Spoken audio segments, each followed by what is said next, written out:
Bonjour, bonjour, chers amis, nous voici de nouveau dans notre série d'études, de partage, de réflexion sur la question du cœur du Père.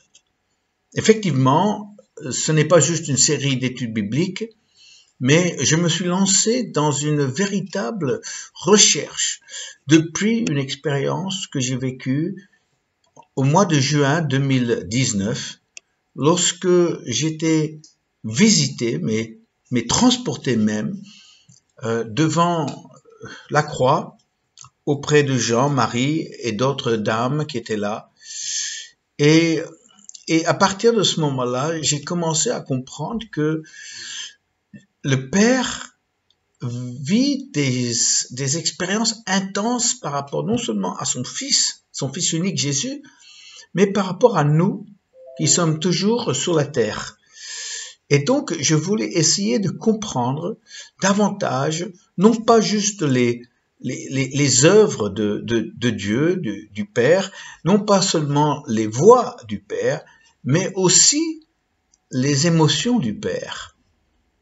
Et donc, je me suis lancé sur une recherche des versets du Nouveau Testament qui nous parlent justement du Père, alors que ce soit Jésus ou les auteurs des épîtres. Mais chaque verset est devenu un sujet d'étude, mais pas seulement d'études, je dirais, sur le plan académique, mais aussi sur le plan de réflexion. Qu'est-ce que ces études m'inspiraient? Donc, cette série de partage, de vidéos, sont le fruit de cette réflexion que je mène maintenant depuis bien des mois. Alors, la dernière fois, nous avons découvert le Père comme vigneron. C'était quelque chose de tout à fait nouveau dans ce que Jésus nous disait du Père. Mais tout au long de cette première partie du chapitre, eh bien, ce thème est développé. Et nous arrivons au verset 8, où Jésus va davantage parler du Père. Alors, je veux vous le lire, c'est Jean 15, verset 8. « Si vous portez beaucoup de fruits, c'est ainsi que mon Père sera glorifié et que vous serez mes disciples. » Alors, il est clair dans ce que Jésus dit, dans ce même que le Père prononce, qu'il cherche à ce qu'il soit glorifié. Alors, c'est vrai que si c'était un être humain qui cherchait à se faire glorifier, moi j'aurais quand même quelques réserves. Parce que j'en ai connu, et je peux vous dire qu'il n'y a rien de bon dans ça. Quelqu'un qui veut se glorifier. Quelqu'un qui veut se donner un 10 sur 10, comme un certain président veut se donner sur toute la chaîne. Eh bien, aujourd'hui, Dieu veut être glorifié. Le Père veut être glorifié. Alors, est-ce que c'est une question d'ego? Alors, pourquoi est-ce que le Père tient tellement à ce qu'il soit glorifié? Alors, qu'il soit glorifié par les fruits, qu'il soit glorifié au niveau de son nom, il faut quand même comprendre le pourquoi. Parce que je pense tout de suite à la fable de Blanche-Neige et les 7 nains et la reine qui, elle, tous les matins, elle consultait son miroir et elle dit « Miroir au beau miroir, qui est la plus belle du pays ?» Et bien sûr, le miroir, il lui répondait ce qu'elle voulait entendre. « Tu es la plus belle du pays, etc. » Alors, est-ce que Dieu est comme ça? Est-ce que Dieu est en train d'aborder sa création parce qu'il a un problème avec son ego? Eh bien, évidemment, c'est pas le cas. Mais pourquoi alors met-il une telle importance sur la question d'être glorifié? Eh bien, la réponse est très simple. Vous savez, dans la prière de Jésus qu'on appelle notre Père, eh bien, il a dit que ta volonté soit faite sur la terre comme au ciel. Et donc, nous comprenons que la référence pour la terre, c'est le ciel. Et que se passe-t-il dans le ciel? Eh bien, du début à la fin, quoique avec l'éternité, il n'y a pas de fin, ni de début d'ailleurs, tout tourne autour du Père qui est glorifié. Et comme si tout fonctionne bien une fois que le Père est glorifié. Et quand nous comprenons ce principe-là, eh bien nous voyons pourquoi le monde est tellement dysfonctionnel, parce qu'elle fait tout pour ne pas glorifier le Père, bien le contraire. Le monde cherche, ou les gens du monde cherchent à se glorifier au vu des autres. Donc, aujourd'hui, si nous voulons rentrer dans une véritable relation de créateur-créature, pour que la créature puisse fonctionner et bien trouver sa place, la question de glorifier le Père, eh bien, elle est bien posée. Alors, dans ce verset que nous avons découvert, que c'est les fruits que nous produisons dans nos vies chrétiennes qui vont glorifier le Père. Mais c'est pas quelques fruits qui vont glorifier le Père. Il en faut beaucoup de fruits, afin que le Père soit glorifié. Alors, vous comprenez que ici, on parle des mots qui sont forts. Et ce sont des mots qu'on retrouve dans tout le Nouveau Testament. Ce n'est pas des mots qui sont mesurés, qui sont calculés. C'est tout ce qui est le plus poussé. Quand il s'agit du Saint-Esprit qui jaillit dans notre vie, c'est pas des ruisseaux, c'est pas des rivières, c'est des fleuves. Dieu est venu, selon Jean 10, pour nous donner une vie abondante. Pas juste une vie heureuse, mais une vie abondante. Et ici, il s'agit de fruits, mais pas quelques fruits, mais beaucoup de fruits. Et il y a des périodes où nous vivons, où il y a une pénurie de fruits à cause des conditions météo. Je pense ici à l'île de la Réunion, il y a des fois où le prix des tomates grimpe énormément. Pourquoi? Parce qu'il y a eu beaucoup de pluie, parce qu'il y a eu peut-être un cyclone. Tout d'un coup, les fruits ou les légumes se font beaucoup plus rares, donc les prix montent. Il n'y a pas beaucoup de fruits. Mon épouse, elle va faire ses courses dans les grandes surfaces chaque semaine, et puis elle m'achète des oranges. Moi, j'aime les oranges. J'en mange une chaque matin pour le petit déjeuner. Mais il y a orange et orange. Effectivement, il y a des oranges, chers amis, je vous le dis, qu'ils sont tellement juteuses, tellement sucrées, que c'est un vrai festival pour les papilles. Ah oui, qu'est-ce que je peux vous dire? Franchement, c'est un plaisir non seulement de les éplucher, mais d'anticiper le plaisir de manger cette orange. Mais toutes les oranges sont pas pareilles. Et oui, parce qu'il y a des oranges qui fait que le jus dégouline lorsqu'on le mange, et il y a d'autres oranges où on prend une bouchée et on la met à la poubelle. Parce que soit il y a une maladie, soit il y a une bébête qui l'a à la pourrie.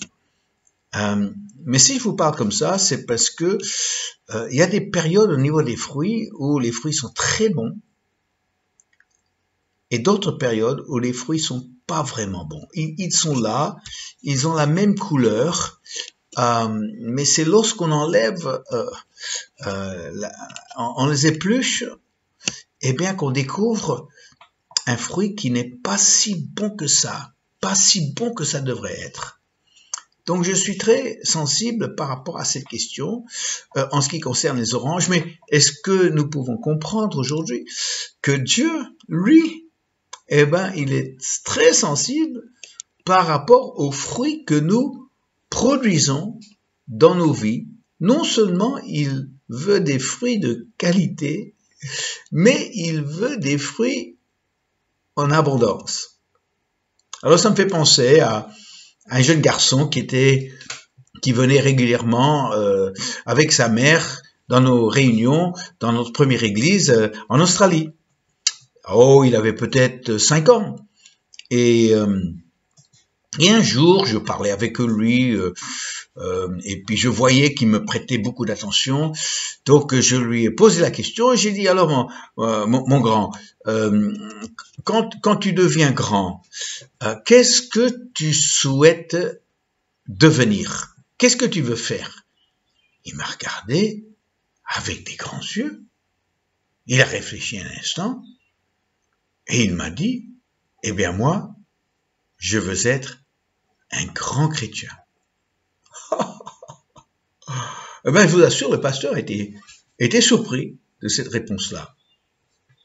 Mais quand j'ai entendu cette réponse, quand j'ai senti la pureté de cette réaction, quand j'ai compris que pour ce garçon, il disait pas ça pour me faire plaisir. Et je lui ai dit, eh bien écoute, je crois que tu es déjà devenu un grand chrétien. Vous voyez, il y a la petitesse, où on est petitement chrétien, où on l'est, mais pas beaucoup, pas vraiment. Bah si, oui, parce qu'on croit, et puis on fait le minimum. On prie peut-être un peu, surtout quand ça va mal. On lit quelques versets pour dire de respecter la marche du chrétien. On vient en culte, mais pas tout le temps. C'est quand ça nous arrange, quand il y a rien d'autre, quand on n'est pas invité à déjeuner. C'est de la petitesse, ça. Mais quand il y a un chrétien qui vit pleinement sa vie chrétienne, abondamment, un chrétien qui ne pense pas qu'à lui. Pour lui, c'est pas prendre soin de lui, mais ce sera surtout de glorifier le Père. Surtout qu'avec sa vie, eh bien, Dieu soit honoré. Honoré par son comportement, honoré par son attitude, honoré par ses actions, par son engagement auprès des autres. Dans son engagement auprès de l'Évangile, de vouloir le partager afin que d'autres puissent connaître ce qu'il connaît lui. Ah oui, il y a peu de fruits ou il y a beaucoup de fruits. Mais les peu de fruits ne glorifient pas le Père. Le peu de fruits, ça donne bonne conscience aux chrétiens. Mais c'est beaucoup de fruits qui fait que Dieu, eh bien, est pleinement satisfait, honoré, glorifié par sa création. Alors, le défi, il est là pour nous. Il y a fruit et il y a fruit. Aujourd'hui, il y a un choix à faire. On ne peut pas faire plaisir à tout le monde. On ne peut pas se donner à tout. Notre capital de temps, notre capital d'énergie, eh bien, on doit le canaliser. Et c'est en fonction de celui à qui nous le consacrons qui révèle à quel point la priorité du Père est bien établie dans nos vies. Alors, chers amis, moi je prends l'exemple de ce petit garçon de 5 ans qui lui voulait devenir un grand chrétien. En disant ça, il me disait qu'il voulait produire beaucoup de fruits pour Dieu. Je me demande où est-ce qu'il est aujourd'hui et qu'est-ce qu'il fait. J'ai perdu toute trace, bien sûr, c'est si loin. Mais sa réflexion, sa remarque ne m'a jamais quitté. Et aujourd'hui, je me dis, un garçon de 5 ans qui veut devenir un grand chrétien l'est déjà. Et peut-être par la grâce de Dieu, il ne deviendra jamais un petit chrétien. Alors, chers amis, je suis heureux de pouvoir parler cœur à cœur avec vous aujourd'hui. Ce sont des choses qui me tiennent à cœur, justement. Je suis tellement soucieux de chaque personne, de chaque chrétien, notamment de ceux qui viennent dans le cadre de notre assemblée, qui entendent mes prédications, qui louent Dieu avec moi. Mon désir, c'est que chacun devienne pleinement un chrétien qui produit beaucoup de fruits. Je constate, et avec beaucoup de regret, qu'il y a des gens et beaucoup de gens qui se disent chrétiens, qui se croient chrétiens, qui ont quand même un certain niveau de vie chrétienne. Mais quelque part, eh bien, il n'y a pas beaucoup de fruits.